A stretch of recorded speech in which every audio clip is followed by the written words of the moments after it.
Kindiki afanya nini? Kindiki Atatuua. Kindiki afanya nini? Kindiki Atatuua. Kindiki afanya nini? Kindiki Atatuua. Kindiki afanya nini? Kindiki Atatuua.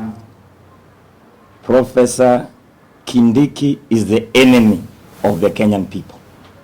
We must never accept a deputy president whose hands are full of blood of innocent Kenyan people.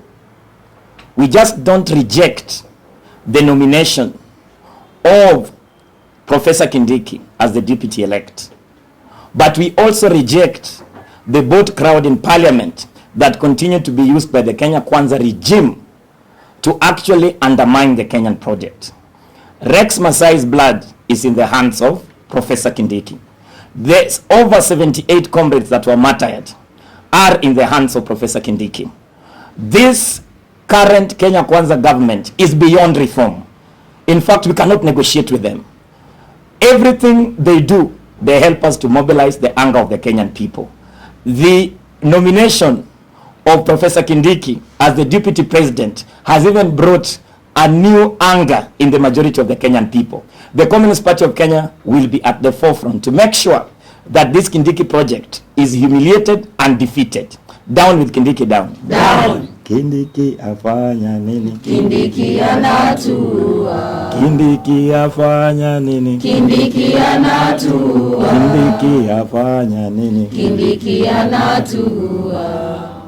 Now, what do we expect from you people? Because we have done this pressure, fighting this government, this regime that you don't like. So what next? Because nothing has taken place. Because you remember from the word go, our colleague of Kenyans lost their life, but it's nothing serious that has been taken place. We have not seen the police reacting, the government did nothing. So the other time when the Bobby was about again to be arrested after maybe what he said he wanted to speak to the media. So what next for you? Ruto must go. Ruto must go. Mwizi. Ruto must go. Mwizi. Ruto must go. Mwizi. Ruto must go. Mwizi. Now, it's important to acknowledge the important task that the party continue to do to reconsolidate the People's Camp. The National Coordination Committee of People's Assembly was birthed in the streets to make sure that the demand for an organization that can take political power post-Ruto era can continue to advance intensively, not just to expose the crimes of the Kenya Kwanza government, but also to popularize a program and to mobilize the Kenyan people around a political instrument that will take political power. Organize, organize. Organize to take power. Organize, organize. Organize to take power.